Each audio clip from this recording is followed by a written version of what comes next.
Hey, this is Jeffrey Pepper Rogers here for acoustic guitar with a lesson on playing as a guitar duo and how to make the most out of two guitars rather than playing the same thing. So you don't need to play anything fancy to get a great sound as a duo. What you need to do is listen closely and find parts that support and enhance each other. So that's the focus of this lesson. I'm going to take a simple chord progression and I'll show 5 ways to develop duet complementary guitar parts. And I'm going to be my own duo in this lesson, so I'll play both parts. You'll hear them individually and then how they sound together. Through this lesson, I'm going to use the same chord progression, which is just A minor, C, G, D. So in the key of A minor, that's a common 1, 3, flat 7, 4 progression. All those chords can be played with basic open shapes, so that would be the go-to for most guitarists, and that's what we'll do here in the first example with both guitars in open position. Now, if one guitarist plays full voicings of those chords and strums a pretty dense rhythm, that really doesn't leave space for the other guitarist to add much of anything meaningful. So a better approach is to pare back both parts so that they separate into different pitch ranges. And that's what we'll do in this first example. Guitar 1 focuses on the bass notes and on partial chords played mostly on the lower strings. 1, 2, 3, 4.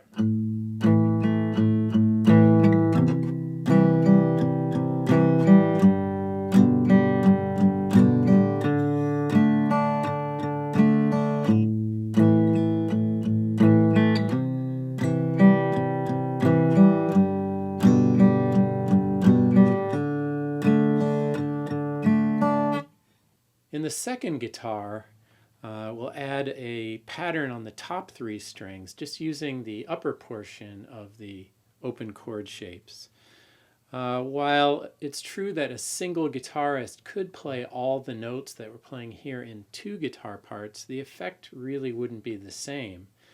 When you have 2 instruments, you can get a cleaner kind of separation and you can let the notes ring more. 1, 2, 3, 4.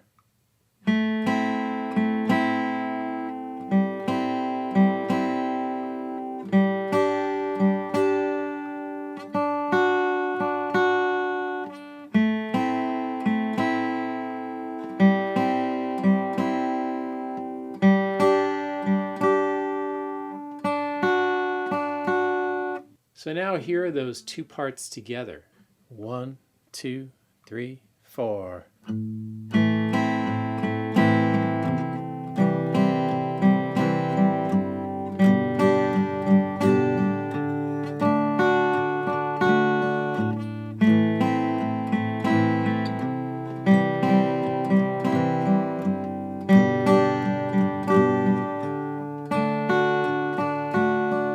A capo is a great tool for spreading out your voicings while still being able to use open chord shapes. So that's the idea of the next example.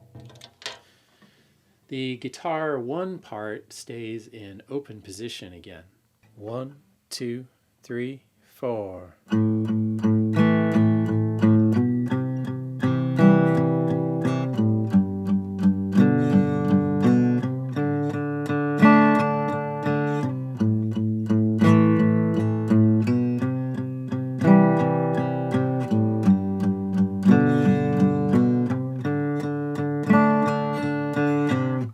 Now for guitar 2, to capo at the 5th fret, where to play in the key of A minor, can use the chord shapes E minor, G, D, and A.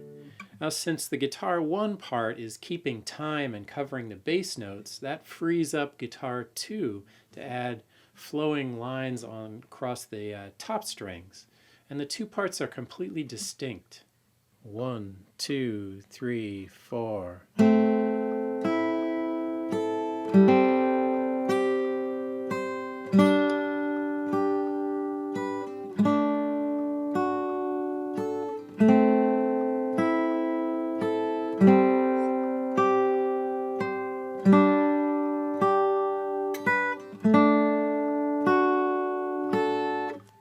here's what those two parts sound like together. 1, 2, 3, 4.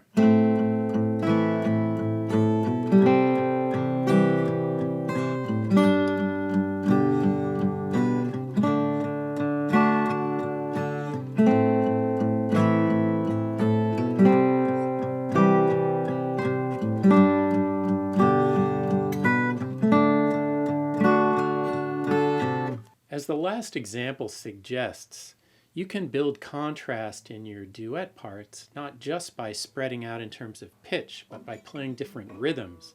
So here's another example of that.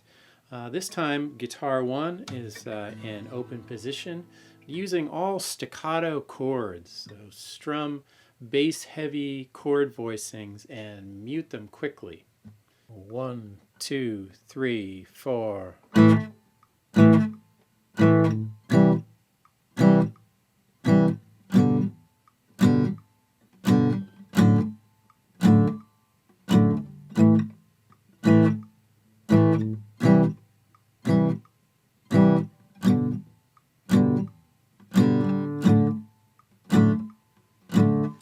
For guitar 2, I capo up at the 7th fret and cross pick the chords using a flat pick or your fingers for a flowing sound that makes a nice contrast to the percussive sound of the guitar 1 chords. 1, 2, 3, 4.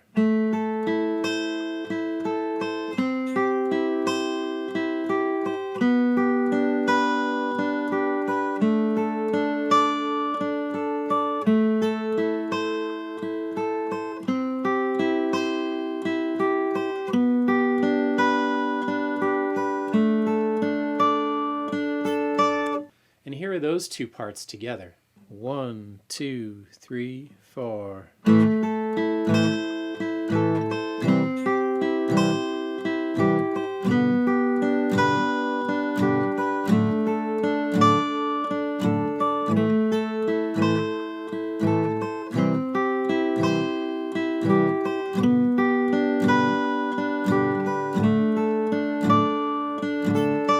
The lower pitched guitar part doesn't have to be the main rhythmic engine.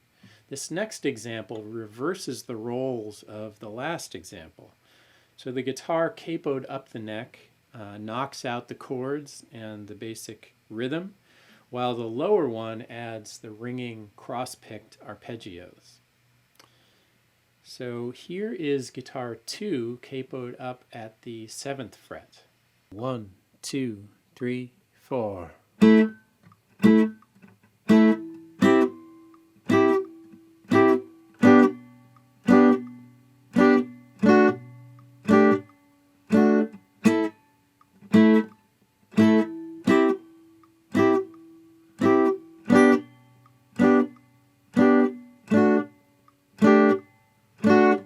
And here is guitar 1 down in open position. 1, 2, 3, 4.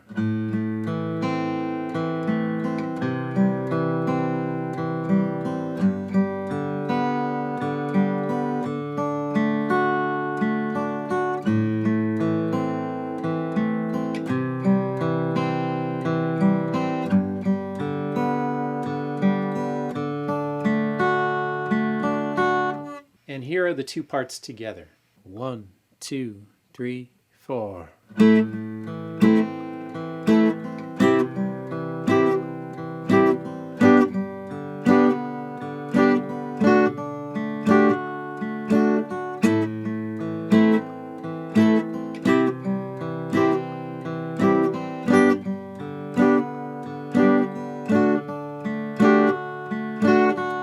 Another way to differentiate parts is to have one guitarist play with a flat pick while the other plays fingerstyle.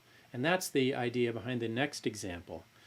Guitar 1 uses an open position fingerpicking pattern that may remind you of the opening of Crosby, Stills and Nash's song Helplessly Hoping. 1, 2, 3, 4.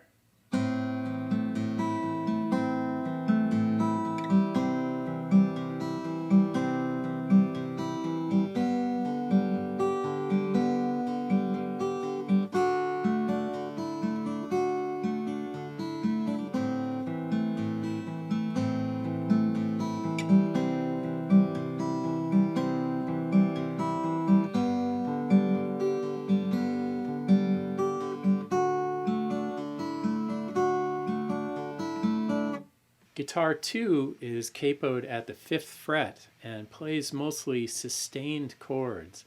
That adds a harmonic overlay, almost like a keyboard pad, with just a touch of melodic movement too. This part thickens the overall sound without competing at all with the fingerstyle part. 1, 2, 3, 4.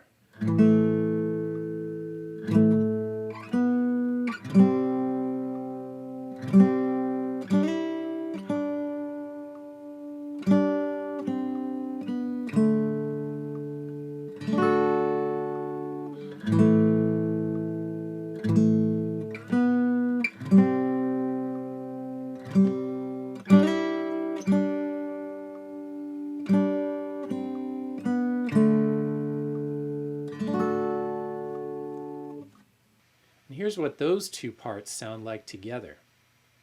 1, 2, 3, 4.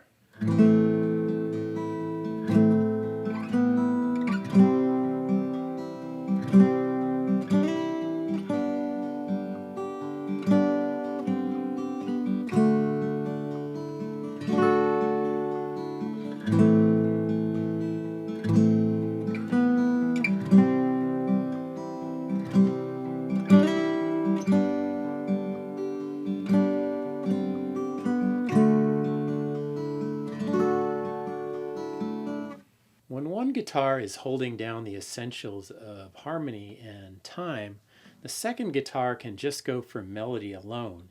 And that's what I'll do in this last example. Guitar 1 is the same fingerpicking part as the previous example. 1, 2, 3, 4.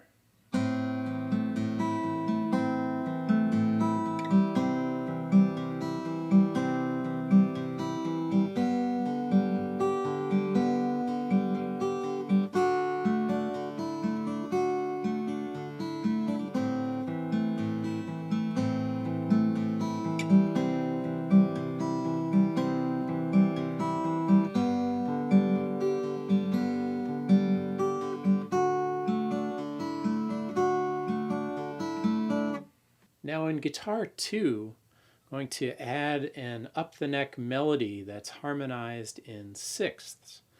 So since the notes are not on adjacent strings, they're on the first and third strings here, you can either play them fingerstyle or hybrid style, with the pick on the third string and your middle finger grabbing the note on the first string. 1, 2, 3, 4.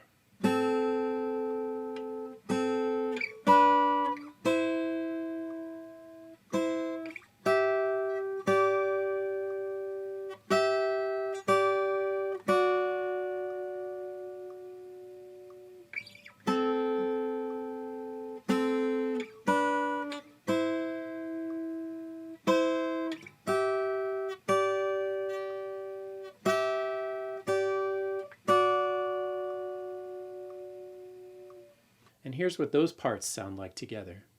1, 2, 3, 4.